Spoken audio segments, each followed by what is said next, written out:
मित्रांनो, स्वागत आहे तुमचं आपलं मराठी नेट के पी या चॅनलवर. तर मित्रांनो, आज आपण पाहणार आहे डायरेक्ट सेकंड इयर इंजिनिअरिंगचा फॉर्म हा कसा भरायचा त्या संदर्भात आपण माहिती बघणार आहे. तसेच याचे वेळापत्रक पण आपण पाहणार आहे की फॉर्म कधी भरले आहे, फॉर्म कधीपर्यंत भरायचे आहेत, त्याची मेरिट लिस्ट कधी लागणार, त्याची प्रोव्हिजनल लिस्ट कधी लागणार, त्याची कॅपराऊंड कधी जाणार, ते सर्व माहिती या ठिकाणी पाहणार आहे. चला आता फॉर्म भरायला आपण सुरुवात करू. फॉर्म भरायला आपल्याला या वेबसाईटवरती यायचं आहे. या वेबसाईटची लिंक तुम्हाला डिस्क्रिप्शनमध्ये दिली जाईल. तर या ठिकाणी वेबसाईटवर आल्यानंतर या ठिकाणी तुम्ही टाइम टेबल पाहू शकता. या ठिकाणी सांगितलं आहे बघा, 20 तारखेला फॉर्म चालू झालेले आहेत, 20/6ला. त्याच्यानंतर लास्ट डेट आहे बघा 2/7/2025 लास्ट डेट आहे.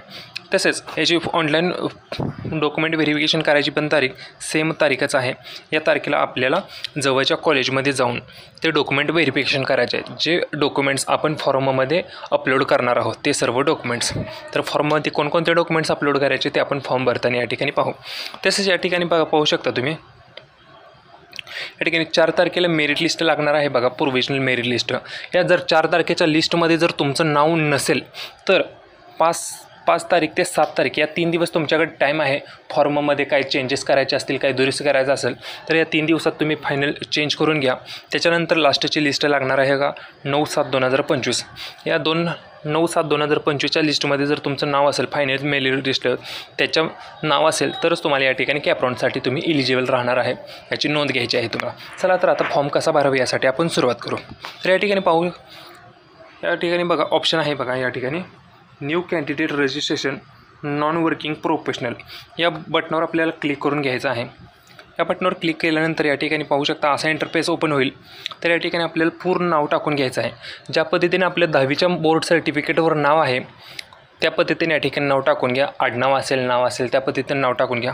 या ठिकाणी ईमेल ID टाका, या ठिकाणी मोबाईल नंबर टाका. त्यानंतर या ठिकाणी तुम्हाला तुमचं राज्य सिलेक्ट करायचं आहे. या ठिकाणी तुमचा जिल्हा सिलेक्ट करायचा आहे. त्याच्यावर क्लिक करून या ठिकाणी 2 स्ट्रॉंग पासवर्ड टाकून घ्यायचा आहे. त्याच्यानंतर रजिस्ट्रेशन या बटनावर क्लिक करून घ्यायचं आहे आपल्याला. या ठिकाणी पाहू शकता आपण सर्व डिटेल्स टाकून घेतले. त्याच्यानंतर रजिस्ट्रेशन या बटनावर आपण क्लिक करून ओके बटनावर क्लिक करून घेऊ. तर या ठिकाणी आपल्या मोबाईलवर एक OTP येईल. तो OTP आपल्याला या रकान्यात टाकून घ्यायचे आहे. OTP आलेला आहे पाहू शकता. या ठिकाणी OTP टाकून घेतलेला आहे. त्याच्यानंतर सबमिट या ऑप्शनवर आपल्याला क्लिक करून घ्यायचं आहे, ओके करून घ्यायचं आहे. त्याच्यानंतर तर या ठिकाणी आपलं रजिस्ट्रेशन पूर्ण होतं. रजिस्ट्रेशनचा हा ॲप्लिकेशन ID आहे, तो आपल्याला ॲप्लिकेशन ID एका ठिकाणी लिहून घ्यायचा आहे. त्याच्यानंतर हा ॲप्लिकेशन ID आणि पासवर्ड आपल्याला मोबाईलला मेसेजला आणि ईमेलवरती पण येणारच आहे. त्यात काय तर हा ID आपण या ठिकाणी कॉपी करून घेऊ. कॉपी करून घेतला त्याच्यानंतर click here to log in या बटनावर आपल्याला क्लिक करून घ्यायचं आहे. त्यानंतर कॉपी केलेला ID या ठिकाणी पूर्ण टाकून घ्यायचा आहे.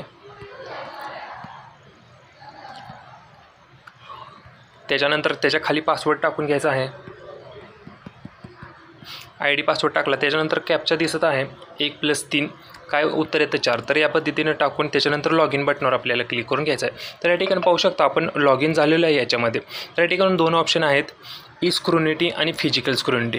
या ठिकाणी मी तुम्हाला सजेशन करेन की तुम्ही फिजिकल स्क्रुनिटी हे सिलेक्ट करा. कारण स्क्रुनिटी सिलेक्ट केलं तर एखादं डॉक्युमेंटचा प्रॉब्लेम असेल तर तुमचं डॉक्युमेंट ॲप्लिकेशन व्हेरीफाय व्हायला तुम्हाला प्रॉब्लेम येतो. तर या ठिकाणी तुम्ही फिजिकल स्क्रुनिटी ऑप्शन सिलेक्ट करा. फिजिकल केल्यानंतर या ठिकाणी सेव्ह मोड या बटनावर क्लिक करून घ्यायचं आहे. त्याच्यानंतर आपल्याला आपलं सेंटर निवडायचं आहे की ज्या सेंटरमध्ये जाऊन तुम्ही डॉक्युमेंट व्हेरिफिकेशन करणार. त्यासाठी या ठिकाणी तुमचा जिल्हा निवडा. तुम्हाला जे कॉलेज जवळ आहे त्या जिल्ह्यामध्ये तुम्हाला कोणतं कॉलेज येतं जवळचं ते कॉलेज या ठिकाणी निवडून घ्यायचं आहे. त्याच्यानंतर या ठिकाणी डेट स्लॉट निवडून घ्यायचं आहे, किती तारखेला तुम्ही हे करू शकता. तर या ठिकाणी आपण तारीख वगैरे स्लॉट निवडून घेतले. तारीख निवडून घेतल्यानंतर त्या तारखेला कोणत्या टाईमला तुम्हाला त्या ठिकाणी जायला जमेल तर ते टाईम या ठिकाणी निवडून घ्यायचं आहे. 10 ते 11, 11 ते 12, 12 ते 1 वगैरे जे टाईम असेल ते निवडून सिलेक्ट स्लॉट या बटनावर आपल्याला क्लिक करून घ्यायचं आहे. या पद्धतीने या ठिकाणी आपलं फिजिकल स्क्रुनिटी हे सेव्ह होईल. ऑप्शन मोड हे सेव्ह होईल. त्याच्यानंतर आपल्याला प्रोसीड फिल फॉर्म या बटनावर आपल्याला क्लिक करून घ्यायचं आहे. तर या ठिकाणी आपले आता फॉर्म भरायला सुरुवात होते. तर या ठिकाणी तुम्हाला विचारेल तुमची 12वी झाली आहे का ITI झाला आहे. तर 12वी झाली असेल तर पहिला ऑप्शन सिलेक्ट करा, ITI झालं असेल तर दुसरा ऑप्शन सिलेक्ट करून घ्या. तर या ठिकाणी आणि हा दुसरा ऑप्शन आहे की या ठिकाणी तुम्हाला कॅन्डिडेट टाईप सिलेक्ट करून घ्यायचा आहे. तुम्ही कोणत्या कॅन्डिडेट टाईपमध्ये आता या ठिकाणी टाकलेलं आहे, लिहिलेलं आहे तर ते वाचा. त्याच्यानंतर कॅन्डिडेट टाईप सिलेक्ट करून घ्यायचं आहे. तर शक्यतो महाराष्ट्र कॅन्डिडेट प्रत्येक 99% हे एक पॉझिटिव्ह ए ग्रुप टाईपमध्ये येतात. तर त्यांनी A सिलेक्ट करून घ्यायचं आहे. घ्यायचं आहे. जर कोण बाहेरचं असेल, बाहेरच्या जिल्ह्यातलं, बाहेरच्या राज्यातलं, बाहेरून महाराष्ट्रात शिकण्यासाठी आलेलं, तर त्यांनी खालची माहिती वाचून घ्यायची आहे. त्या पद्धतीत तुम्ही तुमचा टाईप सिलेक्ट करून घ्यायचा आहे. तर त्याच्यानंतर सेव्ह अँड प्रोसीड बटनावर क्लिक करून ओके करून घ्यायचं आहे या ठिकाणी. त्याच्यानंतर या ठिकाणी विचारेल तुम्ही 12वी कोणत्या जिल्ह्यातून झाली आहे, तर तो जिल्हा या ठिकाणी सिलेक्ट करून घ्यायचा आहे. त्याच्यानंतर सेव्ह अँड प्रोसीड बटनावर क्लिक करून ओके करून घ्यायचं आहे. हे झाल्यानंतर या ठिकाणी आपल्याला कास्ट कॅटेगरी निवडून घ्यायची आहे. जर तुम्ही ओपनमध्ये असाल तर ओपन सिलेक्ट करून घ्या. जर तुम्ही कास्टमधून येत असाल तर रिझर्व या बटनावर आपल्याला क्लिक करून घ्यायचं आहे. रिझर्व केल्यानंतर या ठिकाणी सिलेक्ट कॅटेगरी तुमची कास्ट कोणती आहे ती कास्ट सिलेक्ट करून घ्यायची आहे. तुमच्याकडे विचारेल तुमच्याकडे कास्ट सर्टिफिकेट आहे का, तर ते या ठिकाणी विचारेल तुमच्याकडे कास्ट सर्टिफिकेट कोणत्या अथॉरिटी आहे. डेप्युटी कलेक्टर आहे, लँड एक्विजिशन ऑफिसर आहे, सब डिव्हिजनल ऑफिसर आहे, तहसीलदार आहे. तुमच्या कास्ट सर्टिफिकेट खाली कोपऱ्यात लिहिलेलं असतं, ते वाचून त्याच्या पद्धतीने हे कॅटेगरी सिलेक्ट करून घ्यायचं आहे. त्यानंतर तुम्ही कास्ट कोणती कास्ट आहे ती कास्ट या ठिकाणी आपल्याला सिलेक्ट करून घ्यायची आहे. नक्की तुमची कास्ट कोणती येते ती कास्ट या ठिकाणी सिलेक्ट करून घ्या. त्याच्यानंतर खाली विचारेल तुम्ही दिव्यांग वगैरे आहात का, तर असेल तर यस करा, नसेल तर नो करून घ्यायचं आहे. ऑर्फन आहे काय विचारेल, असेल तर यस करा. पालक संरक्षण दलात कर्मचारी होते का किंवा आहेत का, असेल तर यस करा, नसेल तर नो करून घ्यायचं आहे. त्याच्यानंतर या ठिकाणी पाहू शकता हे जे डॉक्युमेंट्स आहेत बघा, पहिला आहे इंडियन नॅशनॅलिटी, दुसरा आहे स्कूल लिव्हिंग सर्टिफिकेट, तिसरा पासपोर्ट, चौथा आहे बर्थ सर्टिफिकेट. ह्या चारीपैकी तुमच्याकडे कोणतं डॉक्युमेंट्स अवेलेबल आहे त्या बटनानुसार या ठिकाणी आपल्याला टिक मार्क करून घ्यायचं आहे. या ठिकाणी नॅशनॅलिटी आहे तर माझ्याकडे मी पहिला ऑप्शन सिलेक्ट करून घेतो. त्यानंतर सेव्ह अँड प्रोसीड बटनावर क्लिक करून ओके करून घ्यायचं आहे या ठिकाणी. त्याच्यानंतर या ठिकाणी सर्व माहिती टाकून झाली तर या ठिकाणी आता विचारेल तुम्ही 12वी कधी पासआउट झाला ते वर्ष या ठिकाणी सिलेक्ट करून घ्यायचं आहे. 12वी कधी पासआउट झाला ते वर्ष या ठिकाणी सिलेक्ट करून घ्या. आत्ता 2025लाच झाला असेल तर पहिलं ऑप्शन सिलेक्ट करून घ्यायचं आहे. 24ला झाला 24, 23, 22 ज्या वर्षी तुमची 12वी झाली ते वर्ष या ठिकाणी सिलेक्ट करून घ्यायचं आहे. ओके. त्याच्यानंतर 12वीचा सीट नंबर या ठिकाणी टाकून घ्यायचा आहे. जो सीट नंबर होता तुम्हाला 12वीला तो सीट नंबर टाकून घ्या. त्याच्यानंतर खाली आपल्याला विचारत आहे या ठिकाणी आपल्याला आईचं नाव टाकून घ्यायचं आहे. तुमच्या आईचं नाव ज्या पद्धतीने मार्कशीटवर आहे त्या पद्धतीने तुमचं नाव टाकून घ्या. त्याच्यानंतर तुमचा यातला कोणता विषय आहे तो विषय या ठिकाणी निवडून घ्यायचा आहे. तुम्हाला कोणत्या विषयानुसार या ठिकाणी पुढं कंटिन्यू करायचं आहे. तुम्हाला कोणता विषय होता 12वीला तो या ठिकाणी विषय निवडून घ्या. त्याच्यानंतर आपल्याला खाली येऊन नेक्स्ट बटनावर क्लिक करून घ्यायचं आहे. त्याच्यानंतर या ठिकाणी विचारेल 12वीला ॲग्रिगेट टोटल मार्क्स किती होते. या ठिकाणी 600पैकी असतील किंवा 750पैकी 700पैकी असेल त्याच्यापैकी किती मार्क्स तुम्हाला पडले ते या ठिकाणी लिहून घ्यायचं आहे. ऑप 10 मार्क हे टोटल दोन्ही मार्क्स टाकून झाल्यानंतर या ठिकाणी पर्सेंटेज ॲटोमॅटिक येईल. ते टाकून झाल्यानंतर खाली आपल्याला 10वीचे डिटेल्स विचारेल. या ठिकाणी तुम्हाला 10वीचं या ठिकाणी बोर्ड सिलेक्ट करून घ्यायचं आहे. त्याच्यानंतर या ठिकाणी 10वीचा सीट नंबर टाकून घ्यायचा आहे. 10वी कोणत्या वर्षी झाली ते टाकून घ्यायचं आहे. त्यानंतर 10वीला तुम्हाला मॅथ्समध्ये किती मार्क्स पडले, सायन्समध्ये किती मार्क्स पडले, इंग्लिशमध्ये किती मार्क्स पडले ते या ठिकाणी लिहायचे आहे. आउट ऑफ म्हणजे 100पैकीच असणार आहे प्रत्येक विषय, 100पैकी ते सर्व टाकून झाल्यानंतर या ठिकाणी ॲटोमॅटिक पर्सेंटाईल येतील. ते करून झाल्यानंतर सेव्ह अँड प्रोसीड या बटनावर आपल्याला क्लिक करून घ्यायचं आहे. या ठिकाणी आपण सगळी माहिती टाकून घेतली. त्याच्यानंतर सेव्ह अँड प्रोसीड या बटनावर क्लिक करून ओके करून घ्यायचं आहे. तर या ठिकाणी असा जर ऑप्शन येला तर या ठिकाणी 3 विषय सिलेक्ट करा म्हणून सांगते HSCला. तर या ठिकाणी आपण एकच सब्जेक्ट सिलेक्ट केला आहे. या ठिकाणी मॅथ सिलेक्ट केला तर या ठिकाणी 3 विषय सिलेक्ट करून घ्यायचे आहेत. तर 3 विषय सिलेक्ट करून घेतो. तुमचे जे सब्जेक्ट असेल ते तुम्ही या ठिकाणी सिलेक्ट करून घ्या. त्याच्यानंतर सेव्ह अँड प्रोसीड बटनावर क्लिक करून ओके करून घ्यायचं आहे.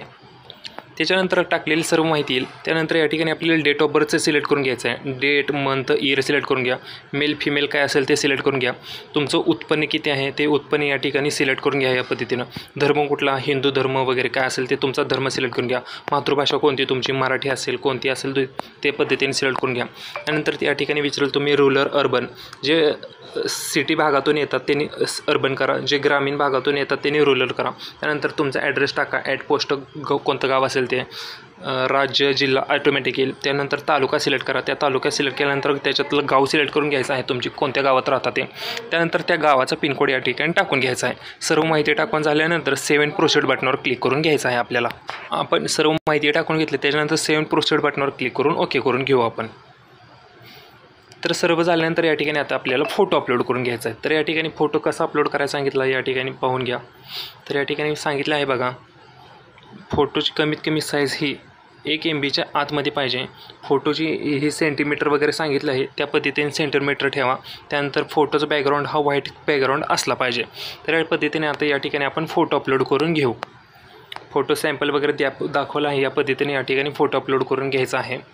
त्यासाठी फोटो अपलोड करायला आपल्याला चूज फाईल या बटनावर क्लिक करून घ्यायचं आहे. त्याच्यानंतर गॅलरी किंवा फाईल मॅनेजरमध्ये याल तुम्ही. या ठिकाणी आल्यानंतर फोटो या ठिकाणी सिलेक्ट करून घ्यायचा आहे. तर पाहू शकता या ठिकाणी फोटो सिलेक्ट केलेला आहे. त्यानंतर फोटो या पद्धतीने या ठिकाणी क्रॉप करून घ्यायचा आहे. व्यवस्थित ॲडजस्ट करून घ्यायचा आहे ह्या सर्कल चौकानात. त्याच्यानंतर या ठिकाणी आपल्याला खाली सेव्ह बटन दिसतं त्याच्या सेव्ह बटनावर क्लिक करून घ्यायचं आहे. त्यानंतर सेव्ह अँड प्रोसीड बटनावर क्लिक करून ओके करून घ्यायचं आहे. या पद्धतीने या ठिकाणी फोटो अपलोड करून घ्यायचा आहे. इथे फोटो अपलोड झाला. त्याच्यानंतर आता बाकीचे डॉक्युमेंट्स या ठिकाणी अपलोड करून घ्यायचे आहेत. पहिले डॉक्युमेंट्स आहे बघा 10वीचं मार्कशीट किंवा सर्टिफिकेट अपलोड करून घ्या. दुसरं आहे दुसऱ्या कॉलममध्ये 12वीचं मार्कशीट करून घ्यायचं आहे. तिसऱ्या कॉलममध्ये जर तुमच्याकडे शाळा सोडल्याचा दाखला असेल 12वीचा किंवा ITIचा तर तो अपलोड करून घ्यायचा आहे तिसऱ्या ह्याच्यात. चौथ्या ह्याच्यात नॅशनॅलिटी आपण सिलेक्ट केलं होतं तर नॅशनॅलिटी अपलोड करून घ्यायचं आहे चौथ्या ह्याच्यात. पाचव्या ह्याच्यात तुम्ही जर कास्टमधून येत असेल तर कास्ट सर्टिफिकेट या ठिकाणी अपलोड करून घ्यायचं आहे. आणि 6व्या ह्याच्यात जर तुम्ही तुमची कास्ट हे नॉन क्रिमिनल गटात मोडत असेल तर 6व्या ह्याच्यात नॉन क्रिमिनलचं सर्टिफिकेट अपलोड करून घ्यायचे आहेत. आता हे एक डॉक्युमेंट मी कसं अपलोड करायचं ते दाखवतो. त्या पद्धतीने तुम्ही 6च्या 6 डॉक्युमेंट अपलोड करून घ्यायचे आहेत. तर पहिल्यांदा आपण 10वीचं बोर्ड सर्टिफिकेट किंवा मार्कशीट अपलोड करून घेऊ. त्यासाठी सिलेक्ट डॉक्युमेंट बटनावर आपल्याला क्लिक करून घ्यायचं आहे. या बटनावर क्लिक करून घेऊ. त्याच्यानंतर आपण फाईल मॅनेजर किंवा गॅलरीमध्ये येऊ. याच्यामध्ये आपल्याला या ठिकाणी ती फाईल सिलेक्ट करून घ्यायची आहे 10वीच्या मार्कशीटची. तर पाहू शकता या ठिकाणी मार्कशीट आपण सिलेक्ट करून घेतलं आहे. ते पण या ठिकाणी ॲडजस्ट करून घ्यायचं आहे. या ठिकाणी आपला फोटो अपलोड केला आहे त्यामुळे या ठिकाणी व्यवस्थित दिसत आहे. जर तुम्ही या ठिकाणी PDF अपलोड केली तर या ठिकाणी डायरेक्ट सेव्हचं ऑप्शन येईल. सेव्ह ऑप्शन करून डायरेक्ट PDF अपलोड होते त्या ठिकाणी. त्या ठिकाणी फोटो अपलोड झालेला आहे 10वीच्या सर्टिफिकेटचा.